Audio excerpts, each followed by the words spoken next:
Welcome, everybody. We have a great lineup of speakers for you today, featuring Toussaint Louverture, Napoleon Bonaparte, and Thomas Jefferson. We will start with a short introduction round. Toussaint Louverture, please introduce yourself to the audience with a brief summary about who you are and your background. I am Toussaint Louverture, born enslaved on the Breda plantation in Saint-Domingue. I learned to read the world through labor, faith, and discipline, and gained my freedom before the Great Uprising. When France proclaimed abolition, I fought as a general of the Republic to defend liberty against Spaniards, English, and planters. I governed to restore order and agriculture, and I was seized by Leclerc and sent to die in Fort de Joux. I am Napoleon Bonaparte. Born in Corsica 1 year after France seized the island, I rose through the artillery, saved the Republic with mathematics and grapeshot, and crowned myself emperor because no one else was fit to do it. I gave France order when she had only chaos, a code of laws that will outlast every throne in Europe, and victories enough to fill a century of bulletins. I died on a rock in the Atlantic, dictating my legend to posterity. I am Thomas Jefferson, born to the Piedmont soil of Virginia, who served as author of the Declaration of Independence and President of these United States. At Monticello, I have endeavored to live as a cultivator of both earth and mind, diffusing the light of science while preserving the agrarian virtue essential to liberty. You each forged nations in the fire of revolution, yet you constructed vastly different outcomes. Today, the world still struggles to balance the chaos of liberty with the necessity of control. My question is this: what is the true metric of a successful revolution? Is it the maximization of individual freedom or the establishment of enduring order? Toussaint, you secured liberty but enforced strict labor. Where does the balance lie? A revolution is successful when it makes slavery impossible to restore and gives the people bread, law, and honor. Liberty without cultivation is a door left open to famine and to the return of the master. Order without liberty is only a new chain. I forced labor because Europe's fleets waited for our idleness. Judge me by this. Could an enemy re-enslave us while our fields stood and our arms were disciplined?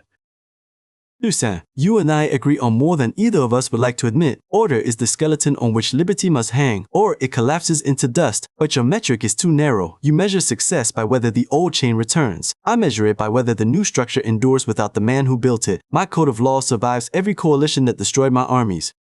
Your labor discipline kept Saint-Domingue fed, yes, but the moment I sent Leclerc, your entire edifice depended on one man.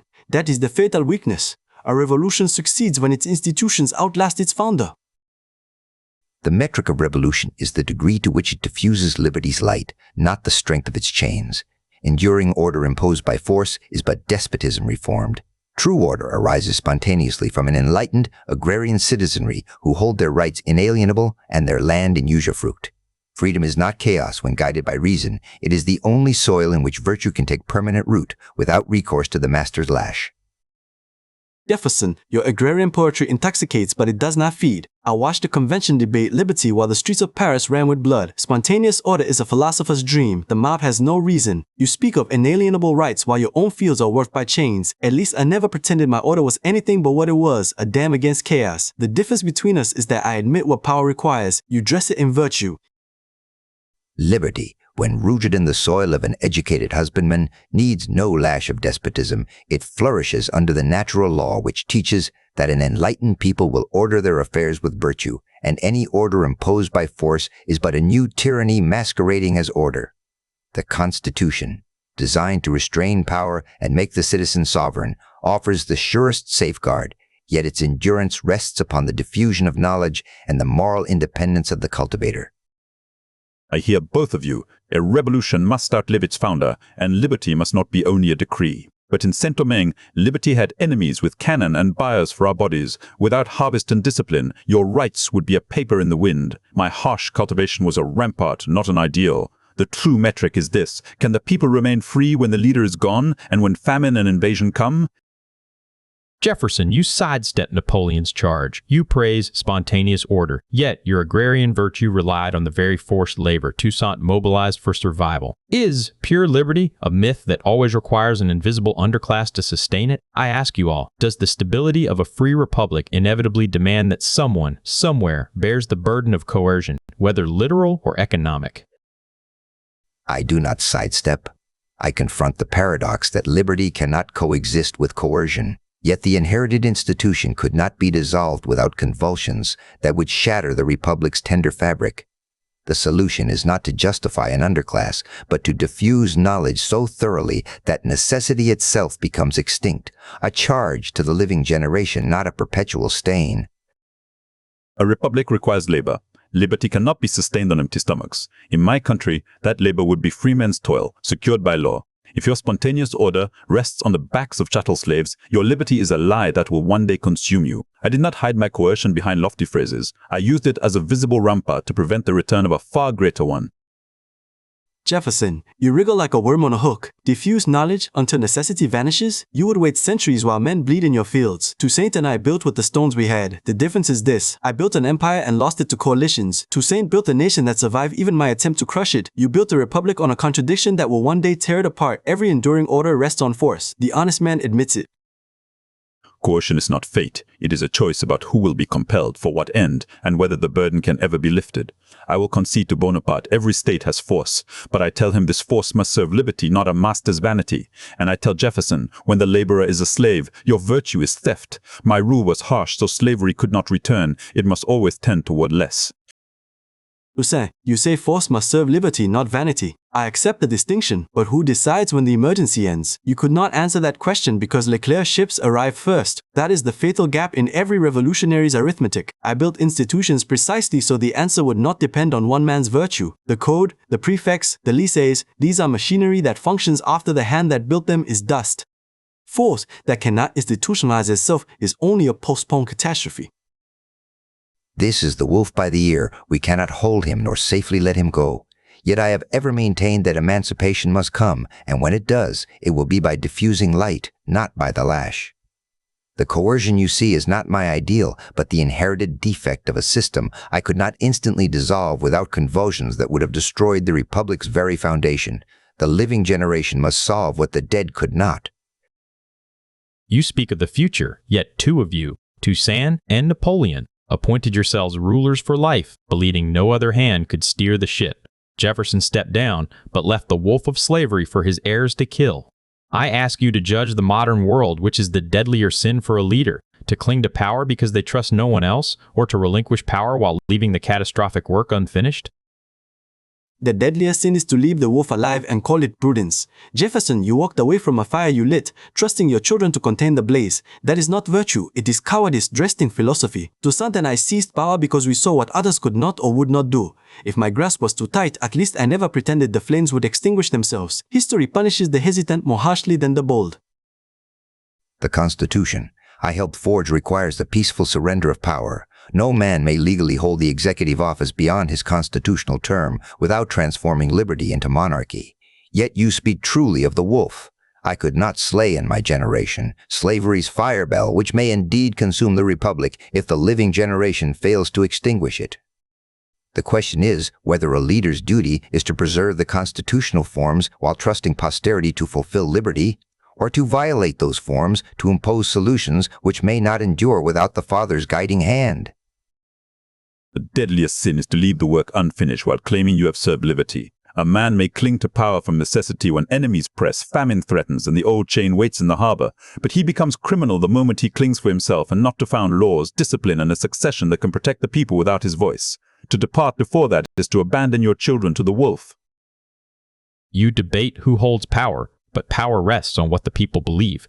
Jefferson, you wagered the republic on the diffusion of light. Napoleon, you cemented your rule with controlled bulletins. Today, citizens are drowning in information, yet shared reality is fracturing. Must a stable state enforce a unifying narrative, or does the free marketplace of ideas actually work when lies travel faster than truth? The moment a state enforces narrative, it confesses tyranny. Truth requires no monopoly. If lies travel faster, we must diffuse light more vigorously, not shackle reason. Error of opinion may be safely tolerated where reason is left free to combat it, but this freedom depends upon an enlightened citizenry, else republican government itself becomes a shadow. The remedy is never silence, but more speech, more illumination, more education, more trust in the natural ascendancy of truth. The people must hear truth to have faith. In my rule, I controlled information against racist calumny that would have justified re-enslavement. But the lie that saves the Republic today can strangle it tomorrow. A narrative that serves justice must be tied to laws and deeds all can verify. Empty slogans, whether of tyrants or philosophers, rot trust from within. Jefferson, your faith in truth's natural ascendancy is touching. I watched the Paris mob believe the most absurd calumnies because they wanted to believe them. Truth does not win because it is true. It wins because someone with power makes it visible and repeated. The marketplace you praise is a bazaar where the loudest vendor wins, not the honest one. A state that refuses to shape its own story hands the pen to its enemies. My bulletins were arithmetic compared to the lies that destroyed me. A state cannot live without a common sky of facts. When every tongue sells a different sun, the people stumble into violence. Yet if government manufactures fables, it poisons its own well. I would answer with discipline, not illusion, publish accounts, laws, harvest figures, punish deliberate calumny, teach children to read, and in war, silence the enemy's signals. Let deeds be the narrative, or the tree of liberty rots. Toussaint, you are closer to the truth than Jefferson will ever admit. Publish the harvest figures, yes, but understand that figures alone do not move men. Men are moved by fear and self-interest, and whoever frames the numbers controls the nation. Jefferson wants a marketplace. I want a treasury. The difference is that a treasury has an accountant. Deeds are the strongest narrative, I grant you that, but deeds require a narrator, or they vanish into silence. The question is not whether the state shapes the story. It always does. The question is whether it does so honestly enough to survive its own contradictions. Napoleon, you mistake shadow for substance. The state may broadcast but cannot manufacture truth. When it tries, it becomes the very tyrant it purports to fight. A marketplace of ideas, however clamorous, allows reason to separate wheat from chaff. The alternative is a narrative that must be enforced, an edifice built on sand requiring ever more force to prevent collapse. I would rather trust the slowness of enlightenment than the swiftness of propaganda. Jefferson, you trust slow enlightenment, but history often moves too fast for that. Today, universal education exists, yet shared truth is shattering. I ask you to define the primary purpose of a citizen's formation. Is it to question authority, safeguarding liberty, to obey laws ensuring stability, or to produce value guaranteeing survival? If you prioritize one, you sacrifice the others. Which do you choose? A citizen must first obey, for without obedience, there is no army, no treasury, no road. To question before you have mastered the discipline of the state is to invite chaos. Production follows obedience. The peasant who refuses to sow because he is busy questioning the tax collector starves his children. I do not sacrifice questioning. I postpone it until the foundation holds. Build the machine first. The free mind requires a roof, or it drowns in the rain. The citizen's formation must aim principally at the capacity to question authority. For only a mind free to examine can discern truth and rightful power. Obedience to law then becomes voluntary assent, not servile submission, and production follows from the moral independence of a self-governed husbandman. Thus, the first duty is illumination. The others arise naturally from it. First, to produce, to cultivate, because hunger invites change. Teach him to read so he can later question. Teach him law so he obeys not a man but the republic. But in the first storm, the field and the rampart come before the salon. The citizen's formation must first teach him to question authority, for only an enlightened mind can distinguish natural right from despotism, voluntary obedience and productive virtue. Then follow as natural fruits of moral independence. To invert this order is to forge subjects, not republicans. First, to cultivate and defend, so that liberty does not starve. A citizen who cannot feed the republic is a hostage to any master. From labor's discipline comes the strength to question with authority, not in the abstract. To obey must mean to uphold the law that guarantees his sweat is his own. Without bread, your virtue is a ghost. Jefferson puts the cart before the horse, and Toussaint buries himself in the field. A man who cannot obey cannot cooperate. He is a liability. Obedience is the foundation on which production and questioning become possible. I do not postpone liberty. I construct its architecture. The child learns to stand before he learns to argue. The state is no different. Order first, always. Without it, your questions are noise and your harvest is ash. Jefferson, today we live your dream. Everyone questions authority, yet the result is often paralysis, not enlightenment. We lack the shared purpose of Toussaint's labor and the decisive unity of Napoleon's order. I ask you all to solve this modern deadlock. What specific signal tells a free people that the time for debate is over and the time for obedience has begun? How do we switch from the philosopher to the soldier without becoming slaves? Debate ends when an objective peril is manifest and measurable, the enemy at the coast, the granaries emptying, the treasury unable to pay, epidemic spreading, armed bands refusing the law. Then the law itself must speak, declaring an emergency with a fixed term, clear commands, and public accounts.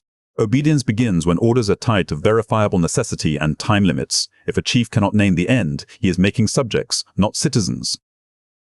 Toussaint names the signal correctly, but trusts it to committees. A committee deliberating while the enemy crosses the river is a committee that drowns. The signal is simple. When the mathematics of the situation admit only one solution and delay compounds the cost in blood, at that moment, one mind must command and all others execute. The safeguard is not a time limit on paper, it is victory. Win and restore the debate. Lose and there is nothing left to debate. The signal manifests when the social compact itself faces dissolution, when invasion, insurrection, or usurpation threatens the constitutional fabric. At that hour, reason's dictates command temporary acquiescence to authority for preservation, but this acquiescence must bear a fixed term, and the citizenry must remain armed with vigilance and knowledge, lest the soldier's necessary sword be perverted into the master's eternal chains. You all rely on visible, finite threats to justify temporary command. But today, emergencies are often invisible and perpetual. Pandemics, terror, algorithmic manipulation. If the necessities never clearly ends, does the time for debate never return? Napoleon, if victory is the safeguard but the war is endless, do we live in your barracks forever? A war without end is a confession that the leader has failed to define his object. I fought campaigns to terminate them, with maps, objectives, peace treaties. If a ruler cannot name the enemy, the terrain, and the terms of peace, he is not commanding. He is harvesting fear. The perpetual emergency is the despot's invention. I grasp power to build, not to conjure phantom threats that kept me necessary. That is the difference between the general and the coward. An emergency without defined constitutional termination clauses becomes permanent tyranny. When the social fabric faces invasion or rebellion, threats the Constitution can recognize and address, temporary acquiescence preserves the Republic's existence, but this power must terminate with the threat, not the leader's ambition. The citizenry, armed with diffused knowledge, remains ultimate sentinel. If emergency powers persist without verifiable cause, the people must dissolve that government as a tyrant. When necessity has no end, it is no longer necessity, it is a chain. Even against invisible enemies, the Republic must set measurable signs, infection rates, attacks prevented, accounts of censorship, budget spent, publish them, and fix a term after which powers expire unless renewed by lawful authority. Command may be absolute in action, but it must be limited in time and transparent in proof. Without that, the state feeds on fear, not on justice. You assume a unified people checking the leader. But today, citizens often fracture into tribes, hating each other more than they value liberty. They invite the tyrant to punish their neighbors. How do you cure this rot? Do you suppress the factions, rely on reason, or bind them in shared hardship? Can a free republic survive when the people are their own worst enemy? The rot stems from ignorance, which begets factions that value victory over liberty. Suppression would forge tyranny. Shared hardship alone cannot unite what hatred has severed. The sole cure is diffusion of light. Universal education that teaches each citizen his true interest lies in preserving the whole, not triumph of his tribe. A republic survives only when reason, not passion, governs. The rot is a deeper illness. You cure it by giving the people a common purpose greater than hatred, shared labor for the nation, a visible law that protects all equally, and education that teaches citizenship before tribe. Suppression breeds more rot. Reason alone is weak wine. Bind them to a cause, building the harvest, defending the frontier, or the republic will consume itself. Jefferson sends books to men who want each other's throats. Toussaint built a common field. Both miss the root. Factions arise because weak government cannot arbitrate between them. I suppress factions not with silence but with results. Victory roads, a code that applied equally. Give men glory and they forget their hatreds. Keep them idle and they devour each other. A republic cannot survive, a people at war with themselves. It needs a hand strong enough to silence the agitators and busy enough to give the rest a purpose. You prescribe remedies for desperate times, war, famine, or tyranny. But modern rot spreads in peace and plenty. We are safe and fed, yet we fracture because we lack a shared struggle. I ask you to design a moral equivalent to war. What peaceful force is strong enough to bind a fragmented people? Can civic duty ever compete with the thrill of tribal hatred without a gun to our heads? Bind them by a labor that is public, shared, and honorable.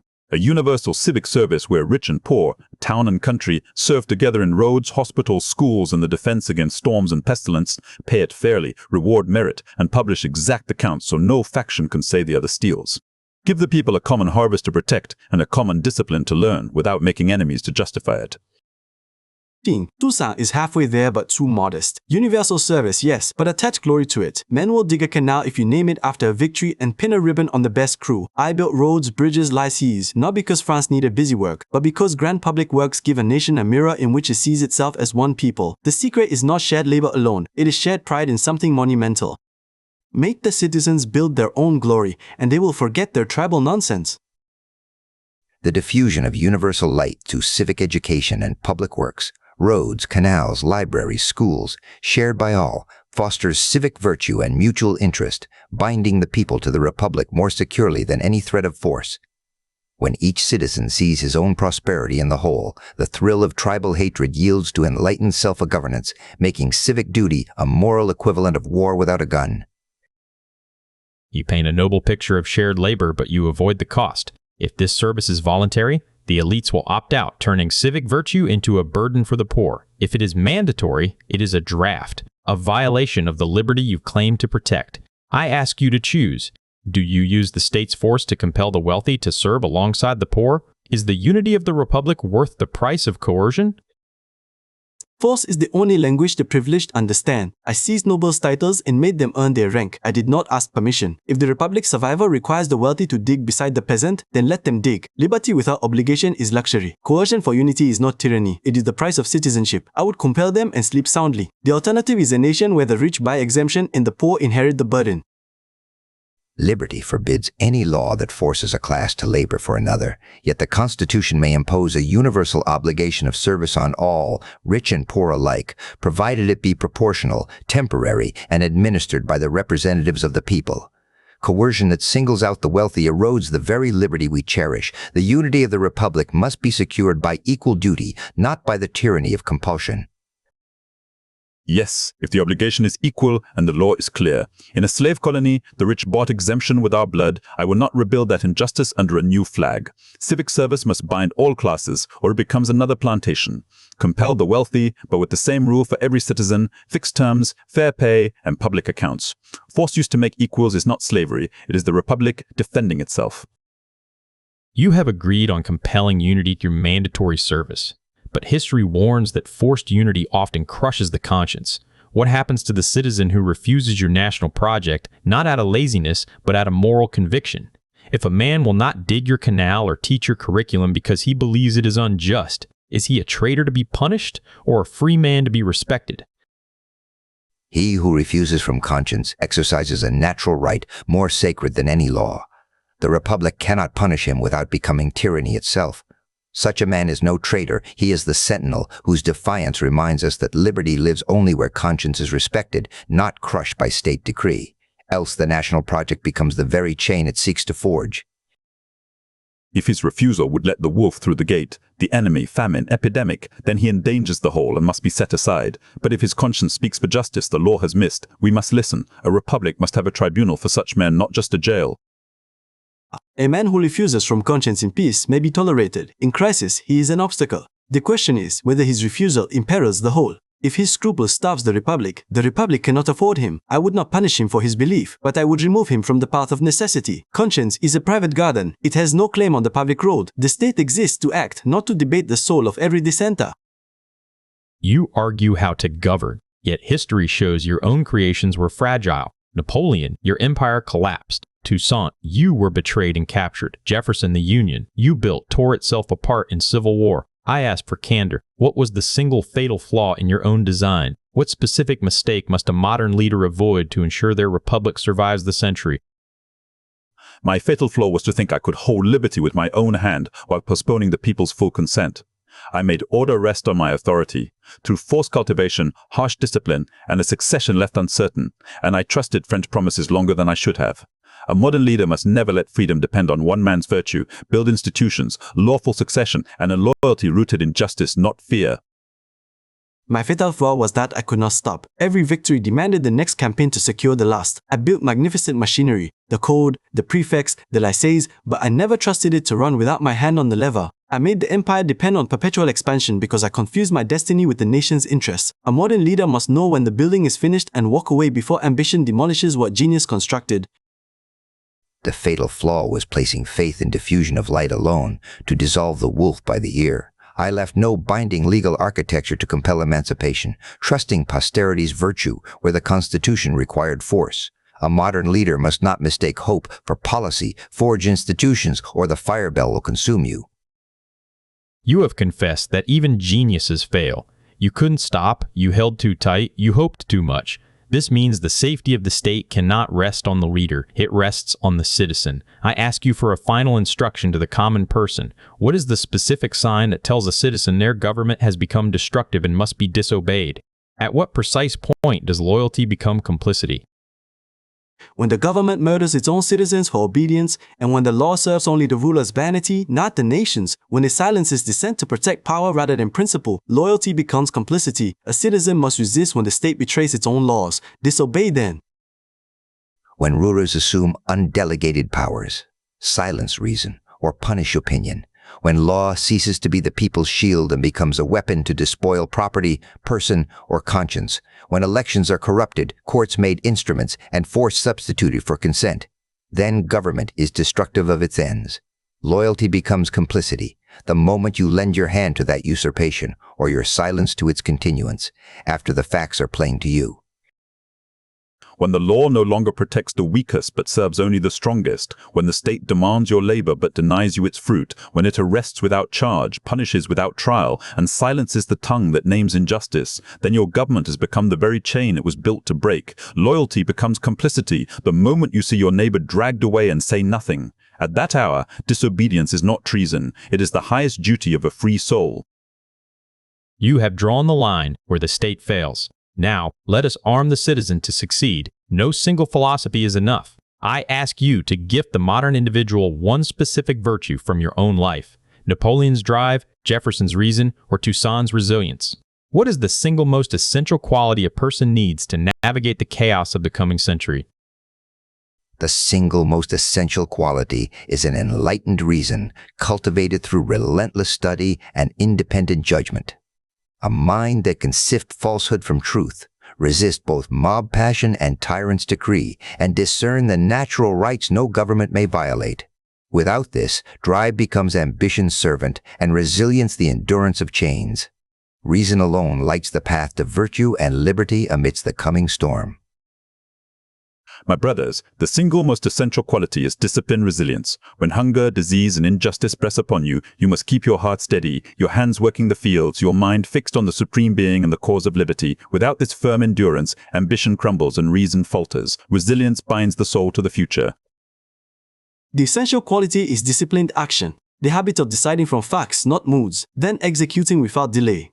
In a century of noise, the man who can calculate, choose one objective, and march straight toward it will not be dragged by factions, panic, or fashion. Reason that never acts is sterile. Resilience without direction is merely suffering. Master yourself, then you can master events.